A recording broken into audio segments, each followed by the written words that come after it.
I have picked out an excerpt from a book, Walking on the Wind, Cherokee Teachings for Harmony and Balance by Michael T. Garrett.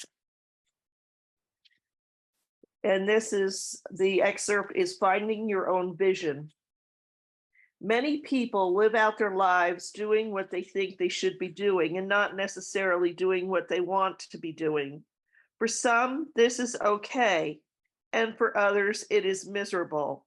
And it is also scary into the unknown, and it's also scary to venture into the unknown territory.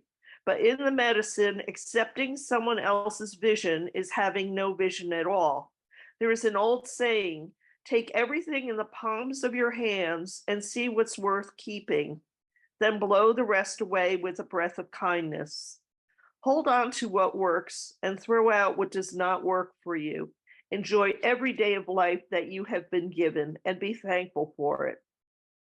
Even the most dire circumstances cannot sway one who sees clearly and follows his or her inner vision with every bit of spirit.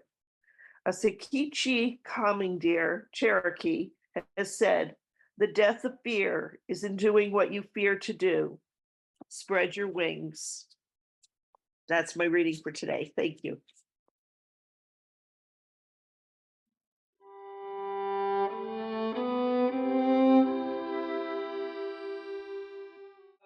I was just saying, I think they do such a wonderful job with that song. But while I was sitting there listening to it, the only thing like my focus went to is my chains are gone. And I'm thinking, well, that's interesting, isn't it? Why am I kind of drawn to that? And you know, I'm a Gemini, so my mind works a little different sometimes, I will say that. And it jumped to looking at or thinking about, it's almost like when in the beginning of the year we make our resolutions, right? We make all of these resolutions, we're going to do this, we're going to do that, you know, this is going to change, that's going to change, all of this stuff, you know, my whole life is going to change. And then we realize sometime in January, early February, not so much, not changing so much. And it's almost like at that moment where you feel those chains go away of that stress of what am I trying to change? And the stress of maybe not making the right decisions. And as we do with everything, sometimes we have to make the wrong decision to find the right decision. And one of the things that I've seen a lot over this past month, along with weight loss commercials and gym memberships, seems to be a lot of the relationship sites, you know, the Match.com, and I don't know what they have in England, if it's Match.com or, you know, yeah, I saw one the other day of farmers looking for wives, I don't know, you know, but all of these things are out there in relationship stuff. And it made me start to think when I saw these, that we spend a lot of time talking, reading, listening to podcasts or listening to things on TV or radio about relationship, about how we can do relationship better, or how we can do relationship at all, or whatever it is in relationship. It's relationship, relationship, relationship. And when I thought about it a little bit, it's kind of like, well, interesting, because we don't spend a lot of time talking about the relationship with ourselves. And we don't spend a lot of time talking about our relationship with our own energy. And I wonder why. I wonder, is it because the relationship with partners, wives, husbands, whatever, is more of a money-making thing? Maybe it is, and maybe that's why there's so much focus on it. Because if it doesn't work out, you've got the money-making thing from lawyers and divorce courts and all that stuff. And if it does work out, you get all of these trips to, you know, these places that you can go to with couples only. So there's a lot of money-making when we talk about relationship person to person. But when we look at our own relationship with ourselves, when we look at our relationship with our energy, what does that mean? When we look at our relationship with the spirit world, what does that mean? And many people will say, well, that's not me. I don't have the gift to understand that. This is not a gift given to certain people. The understanding of our energy in our world, the understanding of our energy with the spirit world, it's not a gift. It's an extension of who we are. It's the scale of who we are. We're human, yes, but we're also soul spirit. So in our right of being here as a human, we already come into this world with the ability to understand energy. Can you imagine if we spent time with our children talking about that? Can you imagine if we spent time with our children, helping them to learn to connect and understand their energy in the world and the energy of the spirit? Nowadays, you probably get called into, the principal's office and they'd be there with DIFUS, saying, you're not a good parent. However, if we can look at what stops us from that connection, what puts a thought in our mind that we're not good enough or we don't deserve or we don't have the gift to connect. Now, when we talk about our own energy in the world, we just think about this for a second. Everything has an energetic sense to it. Whether it's a chair in here, whether it's a table at your home, whether it's the person next to you, whether it's your animal, whether it's whatever it is, piece of jewelry that your grandmother gave you, there's energy associated with objects, things, people. Our energy, when we tap into that energy, we are using our psychism, we're using our intuitiveness, we are using our sensitivity. And what happens with that? I know in America, I don't know in UK, and Lou and Jim, you can let us know about that. But in America, the word psychic has gotten a really bad rap.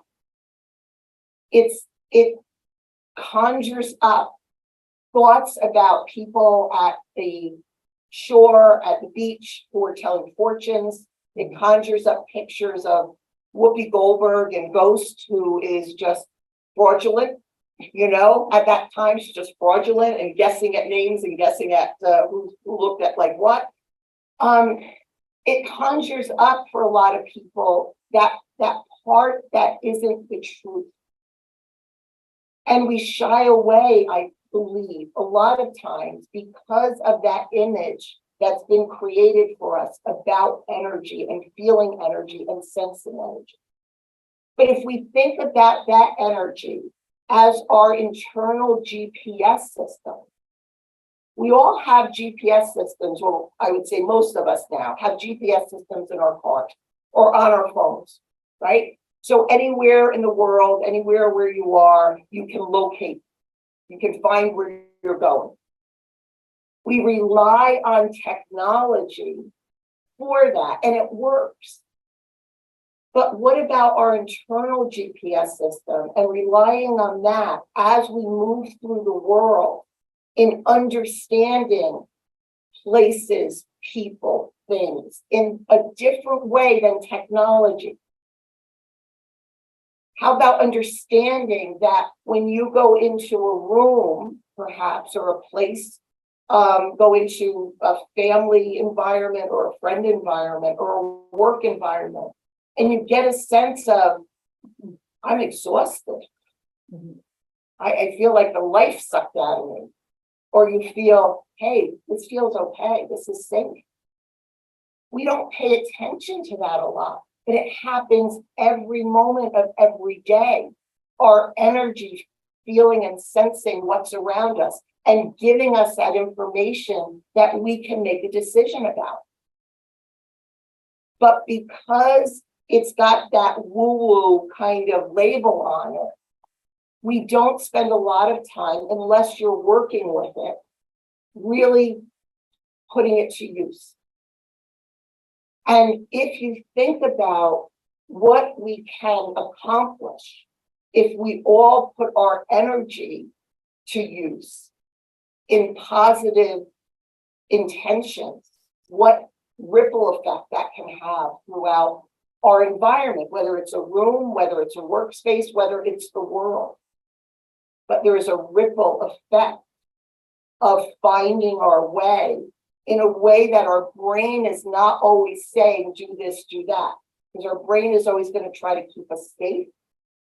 Our energy, our soul, our spirit is always going to push the envelope, going to bring us into understanding of where we are in our world. I've been, excuse me, I've been following a bit about artificial intelligence over this past 6 months, trying to understand a little bit more about the implications, understanding a little bit more about its uses. And in the way artificial intelligence is being implemented now, you turn your phone on and all of a sudden you have an AI companion with you. Let them find something for you, let them tell you something, let them rewrite a paper for you, whatever it is. But think about, and I don't know if you guys have seen this, but they showed a clip of a newscaster in the United States doing a newscast.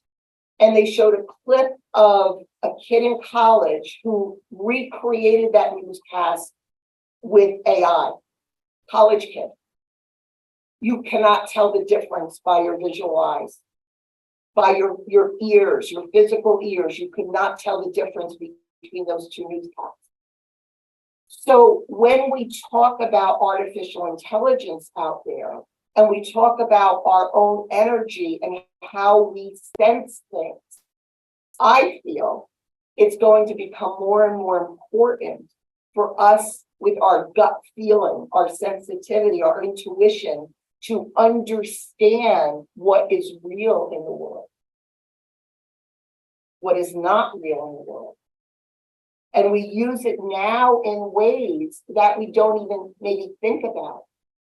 If somebody, and especially you guys who are teachers and psychologists and use, your intuition in that level, somebody could be saying something to you and your gut saying, no, that's not right. Not right. They're not telling me the truth, or they're covering for somebody or something. That's your internal, that's your energetic reaching into that situation and feeling what is the truth. Now we have this on a global scale with AI. And where our sensitivity is going to become very important over these years, months and years, is where we may need to determine, not with our physical eyes or our physical ears, but with our gut, with our intuition, with our energy, what is right? What is the truth? Because if we can't distinguish that, then we're living in a world of big question marks. Or we're living in a world where we understand what we think is the truth, but is not. So I don't mean to make this sound like a doomsday thing. It's not. But it feels to me so important that our relationship with ourselves, our relationship with our energy, starts to become prominent in our being. We talk about the chains, falling off of our hands, our chains falling off of who we are. That's a big part of it. Not looking at this as woo-woo, not looking at this as only some people can do this, not looking at this as I don't have the gift, but looking at it as, hey, maybe I need to pay a little bit more attention to what I'm feeling rather than what I'm seeing and hearing. That extends into the spirit world, our relationship with the spirit. Now, again, some of you may say, well, I can't do that. And I will say to you, yes, you can. Mm-hmm. Because again, it's not a difference. We're not different. We're not different in this. But it's a matter of taking perhaps a step out of the comfort zone that we create for ourselves It's looking at every being, every soul is just as important as the other and an extension of each other. It's when you go into a room and everybody's happy and you may come in and like, oh, I'm not feeling so well. But you walk into that room and you get that vibe. And what happens? Your energy changes, doesn't it? Your energy changes. You start to feel better. It's like when the sun comes out, you start to feel better. No different. No different. When we work with our energy, when we work with the energy of the spirit world, we can step out of that boundary, off of those chains that we put on ourselves, and say, let me expand who I am, not contract who I am. And we do that in the understanding of our energy. So my thought to everybody, and you may get off of this Zoom session, this service, you may leave later on, and you may say, nothing's changed for me. And that's fine, because again, what do we have? We have free will. But I really would like you to look at, how do you use your energy? What is your relationship with your energy? And where can you expand that and extend that? Not only for your understanding, but for joining the energy that's collective. And I do believe, and this, I know this is the Pollyanna in me, I know that, but I do believe that we have opportunity in our physical world by coming together in that energy of our heart and the energy of the spirit and making changes that for humanity is so needed. So we can join together, we can do it on ourselves, by ourselves, but when you work, please don't think you're chained to an old idea, you're chained to a certain way, you're chained to this, you're chained to that. It's your energy, your connection, your relationship. That's where it starts. And I just encourage you to continue if you're already doing that. And if you're not, think about it a little bit more to allow yourself to expand, get rid of the chains, look at the relationship of you as important as your relationship with other people. So thank you for your attention and your time.